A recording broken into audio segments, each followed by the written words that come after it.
Hello. Is this working? Awesome. All right, oh, yeah. I've just been told to remind you to stick your headphones on, but actually there's big speakers, so you can hear me. And I'm Northern, which makes me loud. It's really nice to be here today. We, as it says on the screen, we are going to be talking about how you make gifting season and digital e-com more accessible and culturally inclusive. I know it sounds like one of them titles that there's always one panel at an event like this to talk about being culturally inclusive, but hopefully we're going to make it a little bit more jazzed up and just really get to the crux of what the three businesses here do, why we do it, and, you know, talk a little bit about the success of doing it as well, so that it inspires others to want to follow suit. So I'll introduce myself first, and then I'll go down and let you introduce yourself. So I'm Christopher Kenna. I'm the founder of Brand Advance Group, a company that was founded here in the UK, but we've got a few offices around the world now. So I live in New York and work out of our Brooklyn office now. But I founded it just before COVID, about 9 months before COVID, to help brands reach underrepresented groups. I come from a couple myself. I'm Northern, that seems to be an underrepresented group, but my race and stuff like that as well. And really, you know, I've got two kids. I've got Kyra, who's 22, white, blonde hair. I was in the army based in Germany when I met her mum, so she looks like her mum, German. And then I've got a son called Jerome, who's mixed race. And I've watched them both in life go through life exactly the same, but one of them, it's been a little bit harder just because of the way he looks and where he comes from and stuff than the other. So I sort of wanted to build a company that maybe through advertising, through digital marketing, we can make it as equal for my son as it on par with my daughter. So that's why we built Brand Advance. It's across media. We've got a creative agency, we've got a media and ad tech platform, and we've got a data and insights platform.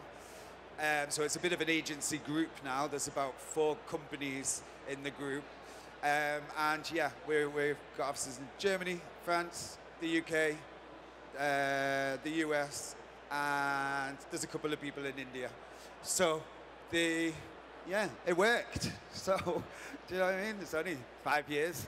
We've grown pretty quick. So that's me. So hello everyone. Is this mic on? Can you hear me? Thank you. Thanks for the cheerleading in the front.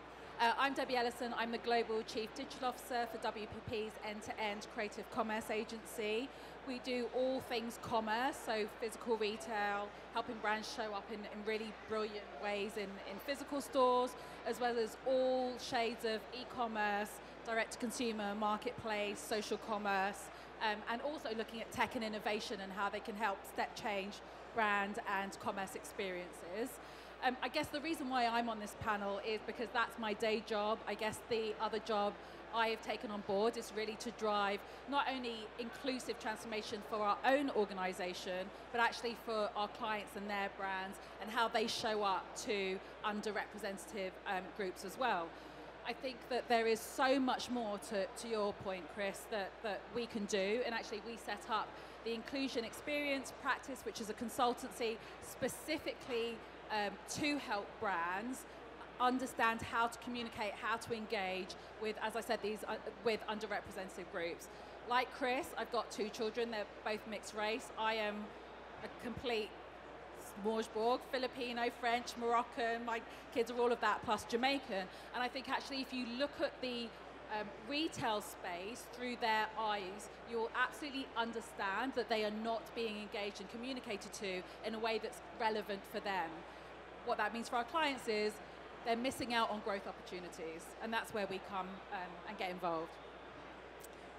Thanks, and I'm Charlene Overend, and I'm here representing Purple Tuesday. I lead the partnerships of Purple Tuesday, and what that means is working with organisations to support them on their own disability inclusion journeys, how they can become more accessible to the disabled consumer, how they can engage and represent the disabled consumer and better improve those experiences. Purple Tuesday itself is a movement that is started here in the UK. essentially a call to action to organisations to take steps to improve their accessibility so that disabled customers would have a better, more inclusive, accessible experiences with them. We're now a global initiative. I have lost many of hours sleep taking it on a global level, and we too are in the US, Germany, Pakistan, Malaysia, and China, and the UK this year. So I think it's extremely important whenever organisations are looking at accessing and engaging with underrepresented groups that a fundamental piece of that story, that narrative, is about becoming accessible as well. You won't be able to attract those individuals into your businesses, whether online or in the physical space, if they cannot access your goods and services. So it's extremely important that accessibility is addressed alongside the inclusion agenda whenever you are looking to increase your market share.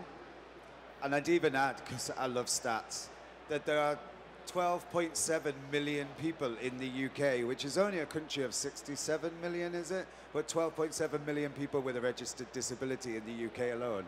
You know, that's quite a sizable chunk of our country. So, cool. Right, so I'm going to do that horrible thing when I watch other people do it. And I'm like, look at them on their phone just reading. Did they not read their questions? I did, but you get nervous when you're up here. So I may keep looking at my phone to keep reading out the questions. Only got a few questions, but also, please, at any time, if you want to stick your hand up, there isn't loads of us here. So if you want us to add something or you want to add a question, don't wait till the end. Just stick your hand up and I'll just stop and come to you at any time, all right? Because it'll be cool to get your participation. All right, so obviously it's towards the end of the year, Q4, when a lot of stuff is bought, you know, whatever that stuff might be. So in terms of sales, what do you think, and this one I suppose I'll start with you, Debbie, what do you think is the best consideration for a brand at this time of year in how to reach underrepresented audiences, how to reach consumers that they might not have reached before, in contextual environments they might not have done it in before? What do you think is the first steps they should be thinking about? I think, like everything that I've spoken about earlier today and that I will speak now, is about understanding your consumer and your shopper, right? I think you have to understand where they shop, because a lot of people that we're trying to target might not shop in the big supermarkets. They might not shop in the places that you traditionally target to reach shoppers. They might shop from independent stores, for instance. And how are you going to show up there? So think about your channel first, then think about your product portfolio, and think about not everyone celebrates Christmas, right? And so it's not just about saying Christmas or festive. There are a whole load of other celebrations. There are a whole load of other events that your brand can be a part of. So think about your channel, think about your consumer, think about those events, and then think about the product portfolios that you've got that might play a role in those events, right? So there are some celebrations where people don't drink alcohol. Could be a fantastic opportunity for some carbonated drinks brands, for instance, and a real massive opportunity to premiumize that product portfolio for that event. So I think we all have to be a bit less generic around our comms, a bit less generic about how we show up, and really understand our shoppers and get into their mindset about what's meaningful for them and what's going to add value for them. Totally agree. And then on top of sort of getting your products in order and understanding, you know, who are you missing with your products, there's also the accessibility to be able to buy that product, to get in the store, to go online. So is there some top tips on how to make things more accessible? Ooh, top tips. That's going to be quite difficult because there's so many different things to do. Like, first of all, there is accessibility standards, global accessibility standards from a digital and physical premises. So look to adhere to them. Like, statistics show that 94% of the top e-commerce platforms are non-compliant from those standards. Where would you find them? Where would you find them? The standards, if you look up website accessibility global standards, WCAG, and the legislation is changing as well. So there's a new Accessibility Act coming into play for Europe, and it's going to be basically in play by June 2025. And so if you are selling to a European market, you have to comply to these global standards, because you're at risk of not meeting those standards and basically legislation going against you. I just wanted to jump in on that, because actually when I first started my career as a developer, actually W3C and accessibility guidelines were huge, because actually it was driving a lot of the government platforms. And I think since then we've gotten into a worse space around accessibility, and actually the brands that then become forced to comply, actually when they start talking to these communities, they're going to seem really inauthentic. They're going to seem as though they were forced to create more accessible experiences rather than be on the front foot. And so I would say to our brands and retailers, get on the front foot now. Absolutely. You should care about who is buying from you and who is experiencing your brand and your products in the channels that you're in. Couldn't agree more. Please do not be reactive, be proactive. Especially with the European one, it's not coming into play to June 2025, so you've got time to reflect, to go on. I would absolutely recommend, if there's an action you want to take away, it's go and have a audit done of your platform, your website, etc. Understand where the barriers are currently existing for your disabled shopper in terms of accessing your space. In the UK alone, 17.1 billion is lost every year because disabled customers are not able to complete a sale online. And that's just crazy, whenever you think about it, and especially coming into a gifting season. 22% of the UK population is disabled. And so, that is it's a ridiculous market just to be ignoring. And you could have the most fabulous gifts for every culture across all different demographics, but if they can't purchase it, then you've lost that opportunity. So accessibility has to be fundamental to any engagement that you have. And I'm really pleased to actually say in the audience today, I have my colleagues, because part of the Purple Tuesday movement, which is about improving that disabled customer experience, we really wanted to embrace online accessibility and have created a AAA e-commerce platform. So it is just launched, and so if anybody wants to speak to my colleagues, they know the tech more than me, but essentially I think it is a case of be proactive. It can be done. I'm not saying it's easy, but it can be done, and if you want to be truly inclusive, accessibility is the way forward for that. And I always think it's important to say as well, there's two conversations about DEI. There's the one that is, we should try and make tomorrow better than today. We should do things that make the world better. That's right, we should, but we shouldn't be just doing that. Don't need me to sit on the panel to tell you to do that. That's about being a good person. What we're actually talking about, because this is all about e-commerce, and e-commerce, from where I'm from, is just called selling stuff. And all of yous want to sell a lot of stuff, and you want to and sell your stuff to as many people as possible. All we're talking about, we're not talking about, the good of mankind here, really. We're talking about selling more stuff. That's literally it, If you are accessible, more people can buy your stuff. If they see themselves relevant and that product relevant to them, more people will want to buy your stuff.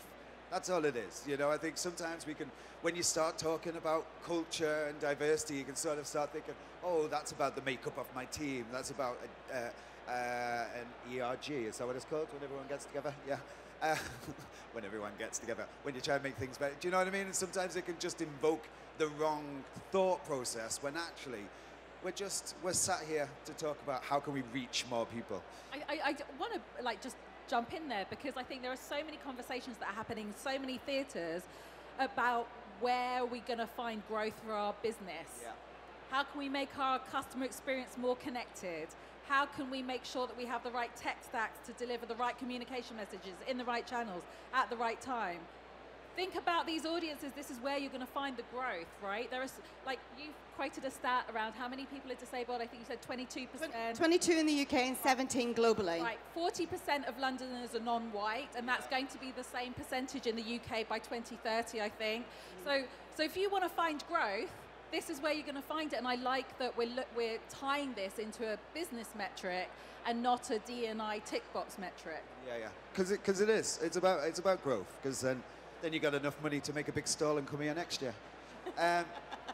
Okay, next one is there room in e-com marketing calendar to feature different products? And I think you've touched on this already, but it's here as a question, so I shall ask.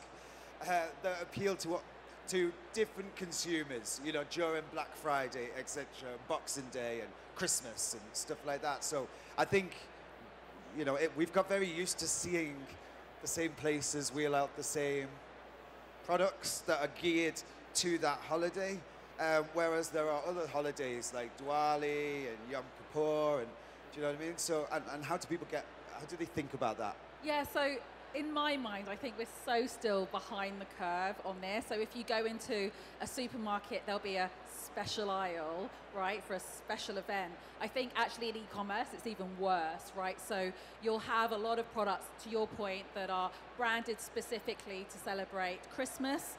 But actually, why are we not looking at filtering products on e-com sites for, as I said, other celebrations, other events? I think we can be so much more, not just inclusive, but targeted and help our shopper get to the products that they need, right? And we keep going back to that kind of customer centricity. You know, if there are certain foods that I want to eat that are connected to the event that I'm celebrating, or I go back to the fact that we don't drink alcohol, I shouldn't have to sift through loads of alcohol virtual aisles to be able to get what I need to celebrate. And so, again, I think we need to look at that customer experience through the lens of different consumer groups, and how can we make what can be quite an overwhelming experience into one that's simple, frictionless, and one that actually recognises all of us and our needs. And I think there's some good examples, especially in marketing. There's been some recent good examples. Did anybody see that Tesco's ad that was for, what was it for, the month of, the name's gone from me. It's actually been really Ramadan. good. Ramadan. That was it. And so the ad had no food. And then as it went through the day and the moon came down, the moon came up, sorry, then the poster got food on it. Did everybody see that one? And the sales, like Tesco's has just put the case study out, and the sales during that month from that ad, speaking to that community. It's really good.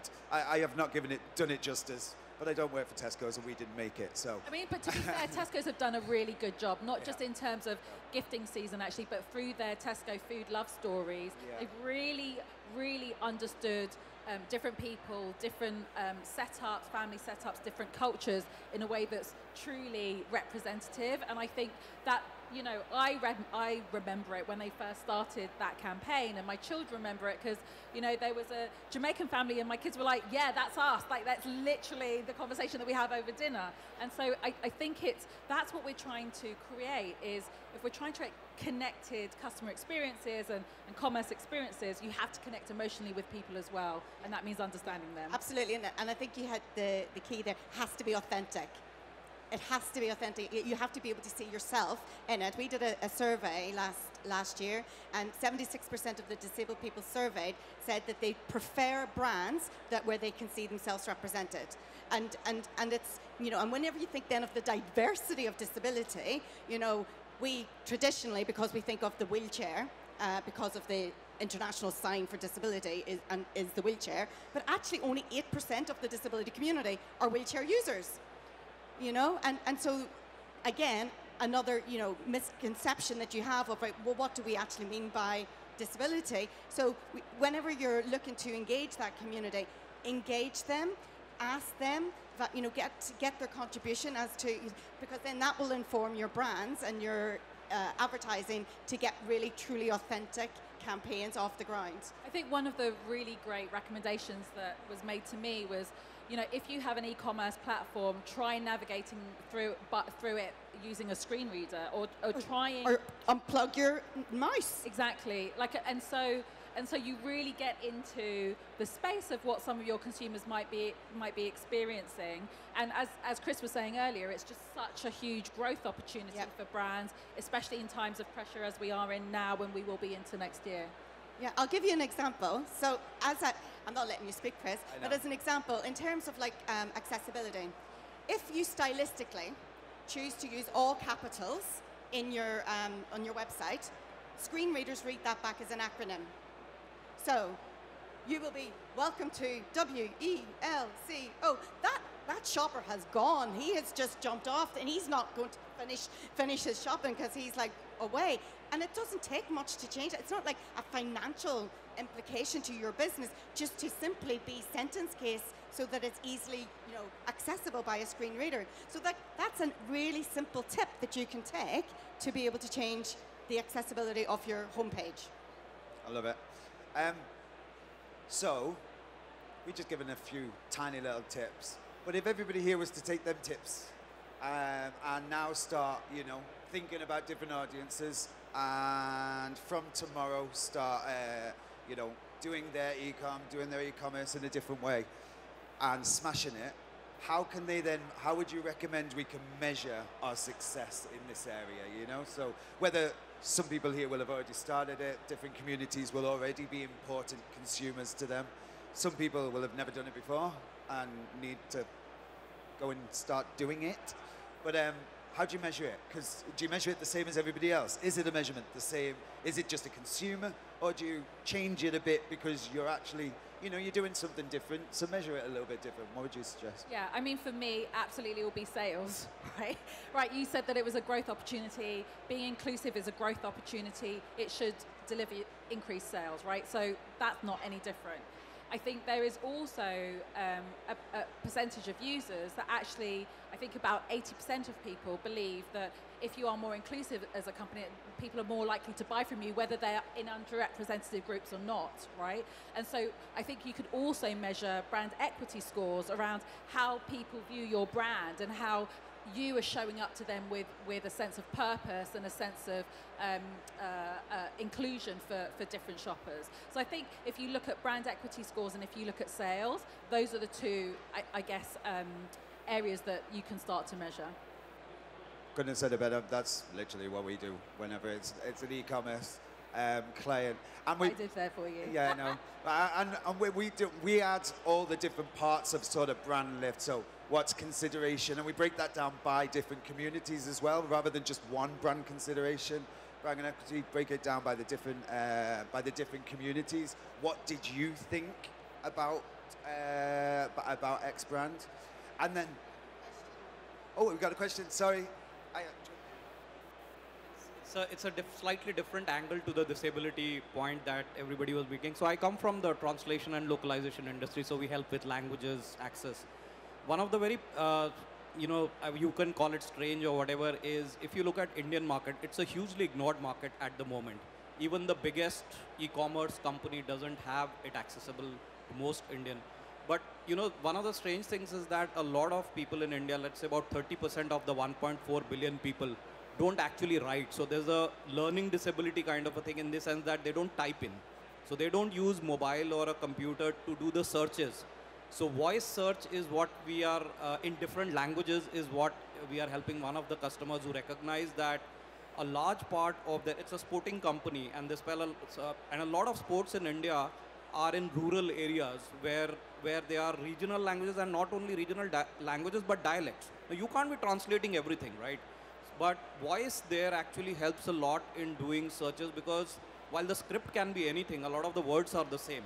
So even including voice searches and making it accessible to all these communities is big part, especially in a country like India, which is like God knows how many dialects and languages. It's a really good point. I don't think. Do you know what it is? Whenever you go, if you go to a lot of these, which I'm sure most of you do, and you go to Cannes and you go to Adweek and stuff, all these things like voice search and every so often they come up as the big buzzwords and everybody's talking about it, and then 6 weeks later no one's talking about it. But it's a really good point on accessibility.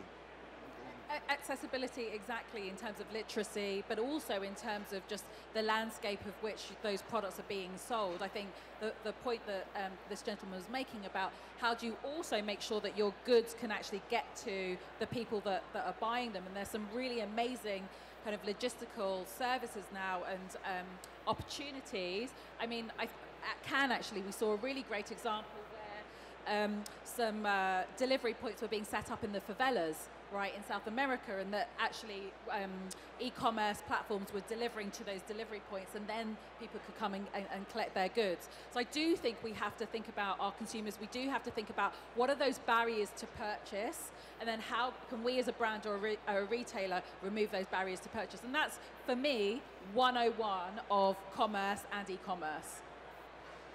So, don't want to be here till you fall asleep. So what I'm going to ask is, I don't know how long we got. How long we got?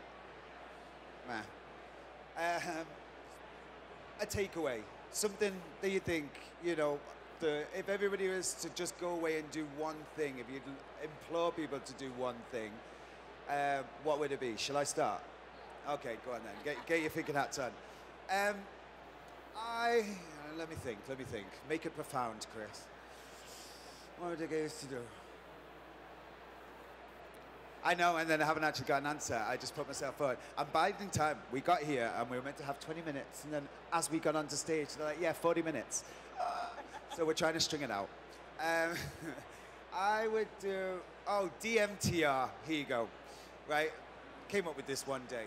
But I would say one of the biggest barriers to reaching underrepresented communities is just the do it.